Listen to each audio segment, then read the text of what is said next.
Hello বন্ধুরা, এটি হলো রাধার বাড়ি। আর এখানে কুসুম প্রিয়ার মাথা আঁচড়ে দিচ্ছে, আর রান্নাঘরে আমাদের রাধা কাজ করছে। তাহলে চলো দেখিনি আজকের গল্পে কি হয়। ওফ মা, ছাড়ো না, খুব লাগছে। কখন থেকে তুমি আমার মাথা আঁচড়াচ্ছ? আমার তো মাথাটাই ব্যথা হয়ে যাচ্ছে, ছাড়ো না প্লিজ। আরে আরে প্রিয়া শোনা, একদম নড়ো না, নড়ো না। মাথার চুলে যেমন জট হয়েছে তেমন উকুন হয়েছে। বাপরে বাপ, একটু তো আঁচড়াতেও দিস না তুই। আজকে পেয়েছি, আজকে মাথায় তেল দিয়ে ভালো করে আঁচড়ে দেবো। ভালো করে বস দেখি। আরে আরে মা, তুমি তো দেখছি আমার চুলগুলো সবই ছিঁড়ে ফেলবে। আরে চুপ কর, চুল আমি ছিঁড়বো না। তোর এই ছেঁড়া চুলগুলো আমি আবার ঠিক করব, ঠিক আছে? পুরো জট পাকিয়ে গেছে, চুলগুলোর কোনোই যত্ন নিতে দেয় না এই মেয়েটা। হ্যাঁ, তোমার তো সবসময় এরকম বলো। আচ্ছা একটা কাজ করো, আমাকে গুড্ডু ভাইয়ের মতো টাক করিয়ে দাও, তাহলেই ভালো হবে। না থাকবে বাঁশ, না বাজবে বাঁশুরি। আরে পিয়া দিদি, কি বললি? তুই আমাকে টাকলু বললি? ভালো হয়েছে আমি টাকলু। অন্তত তোর মতো তো চুলে জট পাকিয়ে বসে থাকি না, আর এমন কষ্ট করে আঁচড়াতেও হয় না। আরে গুড্ডু ভাই, তুই রাগ করছিস কেন? আমি তো মজা করে বলছি রে।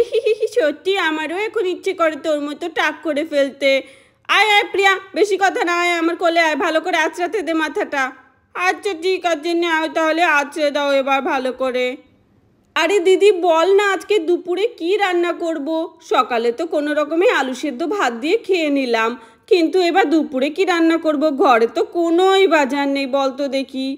আরে রাধা, তাহলে তো ভাবার কি আছে, ঘরে মুসুরির ডাল আছে তো, ওই মুসুরির ডাল রান্না করে রেখে দে।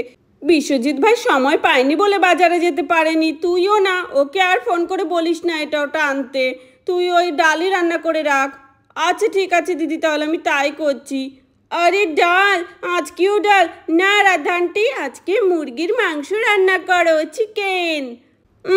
চুপ কর তো, মাত্র 2 সপ্তাহ আগেই তো চিকেন খেলি, এখন আবার খেতে হয় নাকি? আরে মা, 2 সপ্তাহ 15 দিন চলে গেছে, এত দেরি করে কারা চিকেন খায়? তুমি সবসময় এমন কেন বলো? আমার কাছে এখন চিকেন খাওয়ার টাকা নেই, চুপ করে বস প্রিয়া। আমি যাচ্ছি চিকেন নিয়ে আসতে। আরে আরে, চিকেন কোত্থেকে আনবি তুই? আমি বাবার মতো কাজ করব আর টাকা ইনকাম করে পিয়া দিদির জন্য চিকেন কিনে নিয়ে আসবো। যাই যাই তাড়াতাড়ি।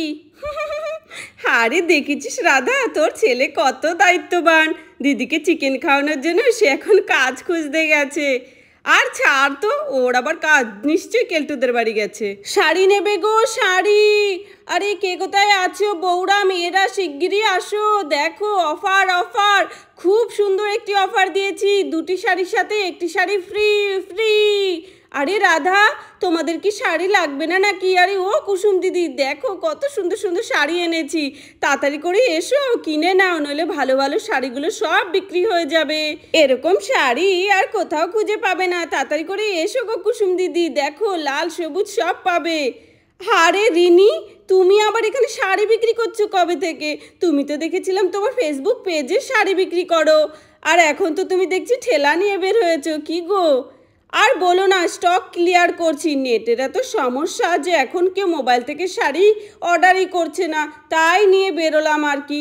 যেই সব শাড়িগুলো বাড়িতে পড়ে আছে সেগুলো যদি দেখি একটু ঘুরে ঘুরে বিক্রি করতে পারি। খুব কম দামে দিচ্ছি গো, নিয়ে নাও। ওয়াও, সত্যি? ঠিক আছে রাধা, তাড়াতাড়ি আয়, দেখ কি সুন্দর সুন্দর শাড়ি এনেছে।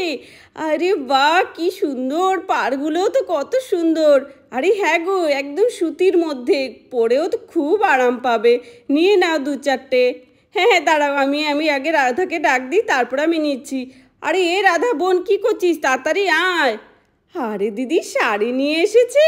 আরে রিনি, তুমি এখন আবার পাড়ায় ঘুরে ঘুরে শাড়ি বিক্রি করছো? আরে বাহ, সত্যি শাড়িগুলো তো দারুণ কালেকশন রেখেছো তুমি, খুবই সুন্দর।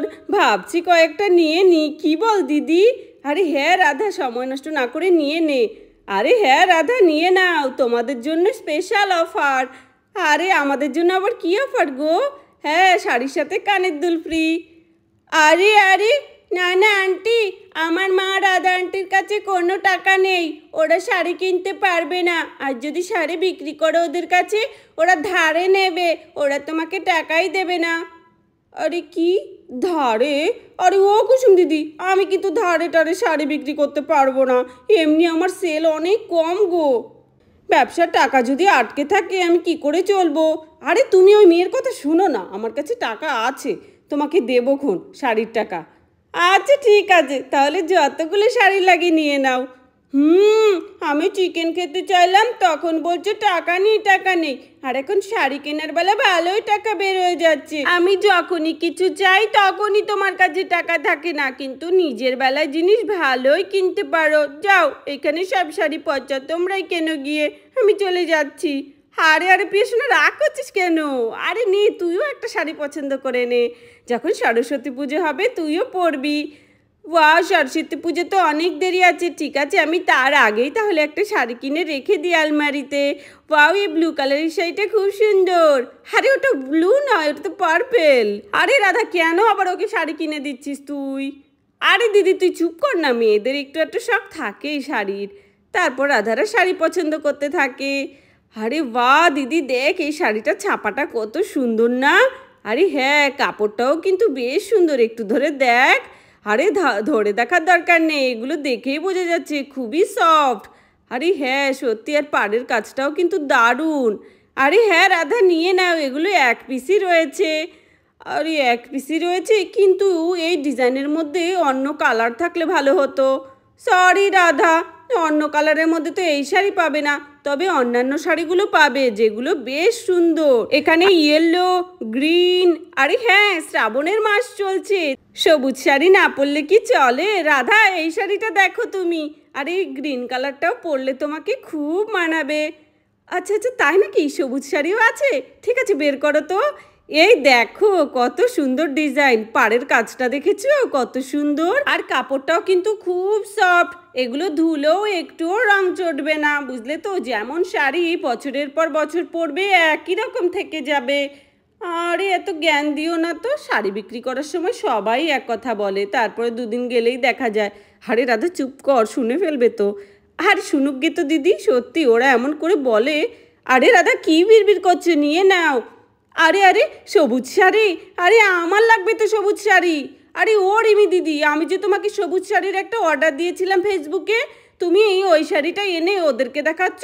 এই শাড়িটা তো আমি নেব গো, দাও দাও শাড়িটা আমাকে দাও, এই সবুজ শাড়িটা আমি নেব। আরে জুলি, আরে হ্যাঁ তুমি তো আমাকে সবুজ রঙের শাড়ি আনতে বলেছিলে, কিন্তু কোনো বুকিং তো করনি, তার জন্যই তো আমি এটা বিক্রি করতে নিয়ে চলে এসেছি। তুমি কেন আগে থাকতে বুক করনি? তাহলে তো এই শাড়িটা আমি তোমার জন্যই রেখে দিতাম, এখন এই শাড়িটা রাধাই পাবে। কি, এই শাড়িটা তুমি রাধাকে দেবে? আমি কবে বলেছিলাম তোমাকে সবুজ শাড়িটা আনতে? এনে তো আমাকে একবার ডাকও দিতে পারতে। হ্যাঁ আমি অনেকবার কল করেছি তোমাকে, তুমি কল ধরোনি। কিন্তু যাও, আমি সবুজ শাড়ি ছাড়া নেব না। আরে ও জুলি, তুমি এমন কেন বলছো? এই সবুজ শাড়িটা তো আমি পছন্দ করেছি, এই শাড়িটা আমিই নেব। আমি এই সবুজ শাড়ি ছাড়া অন্য কোনো শাড়ি নেব না বলে দিচ্ছি। আরে কি, এবার আমি কোথায় যাই? এখানে রাধাও এই শাড়িটা নেওয়ার জন্য বসে রয়েছে, আর এখানে জুলিও। কিন্তু আমার হিসেবে জুলি এই শাড়িটা নিতে পারবে না, তার কারণ জুলি আগে থাকতে এই শাড়িটা বুক করেনি, ও শুধু আনতেই বলেছিল। কিন্তু এই শাড়িটা রাধা আগে পছন্দ করেছে, তাই এই শাড়িটা আমি রাধাকেই দেবো। আচ্ছা রাধা, আমি সিদ্ধান্ত নিয়েছি এই শাড়িটা আমি তোমার কাছেই বিক্রি করব, এই নাও। আচ্ছা ঠিক আছে, ধন্যবাদ তোমাকে। দেখ দিদি দেখ, এই শাড়িটা আমাকে কত মানিয়েছে। আরে দিদি, তুমি ওকে শাড়িটা দিয়ে দিলে, রাধাকে?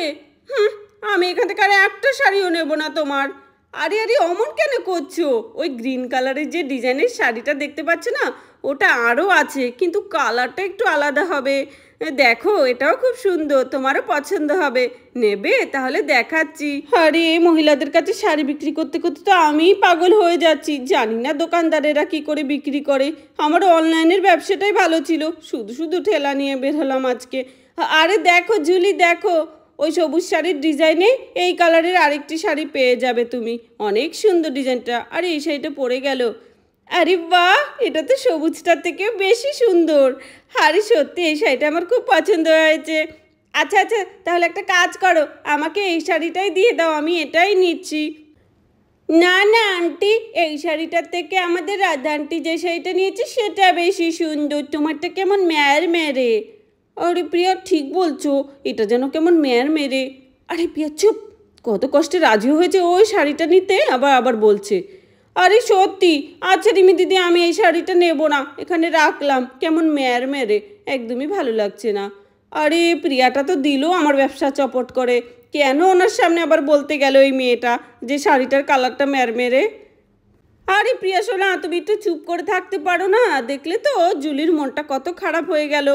আচ্ছা ঠিক আছে, কোনো ব্যাপার না, তোমরা শাড়ি নিয়েছো তো? হ্যাঁ হ্যাঁ, এই 4টে শাড়িই তো নিলাম। আচ্ছা ঠিক আছে, 1টা 2টো 3টে 4টে, খুব সুন্দর সুন্দর কালেকশন, খুবই সুন্দর লাগবে তোমাদের এগুলো পরতে। আচ্ছা ঠিক আছে, টাকা আমি পেয়ে গেছি, 2000 টাকা দিয়ে দিয়েছো তোমরা, আমি খুব খুশি। ঠিক আছে, এবার আমি আমার ঠেলা নিয়ে চলে যাচ্ছি। আরে কেউ শাড়ি নেবে গো, শাড়ি, শাড়ি নেবে গো, শাড়ি। বাবা মা, তুমি শাড়ি কেনার জন্য 2000 টাকা তোমার পকেট থেকে বেরিয়ে গেল, আর আমি চিকেন খেতে চাইলে 50 টাকাও বের হয় না তোমার কাছ থেকে। আরে প্রিয়া যা, তোকে আজকে চিকেন খাওয়াবো রে দে। আরে হ্যাঁ রে দিদি, তুই ঠিকই বলেছিস, এত কিপটেমি কেন করছিস? আমি গুড্ডুর বাবাকে আনতে বলছি চিকেন। আরে রাধা, কি করছো? আরে বাপরে, এতগুলো নতুন শাড়ি, নিশ্চয় এগুলো আবার কিনেছো। বাবা, এত টাকা কোথায় পেলে? আরে ওই জমিয়েছিলাম আমি তো কিছু টাকা। আরে কোত্থেকে আর জমাবে, নিশ্চয়ই আমার পকেট মেরে মেরে নাকি। আরে কি যে বলো না তুমি। আচ্ছা আচ্ছা, খিদে পেয়েছে, দাও দাও খেয়ে নি কিছু। এই মহিলাদের কাছে এত টাকা থাকে, কিন্তু পুরুষদের দরকারে 1 টাকাও বের করবে না, আর নিজেদের দরকারে সব বেরিয়ে যাবে সুরসুর করে। যাও, ভালো হয়েছে, বসো, আমি খাবার নিয়ে আসছি। দিদি, শাড়িগুলো তাড়াতাড়ি করে আলমারিতে ঢুকিয়ে রাখ যা। হ্যাঁ হ্যাঁ দে। তাহলে বন্ধুরা, ভিডিওটি এখানেই শেষ করছি। যদি ভালো লাগে প্লিজ একটি লাইক করো আর সাবস্ক্রাইব করে আমাদের পাশে থেকো। ধন্যবাদ।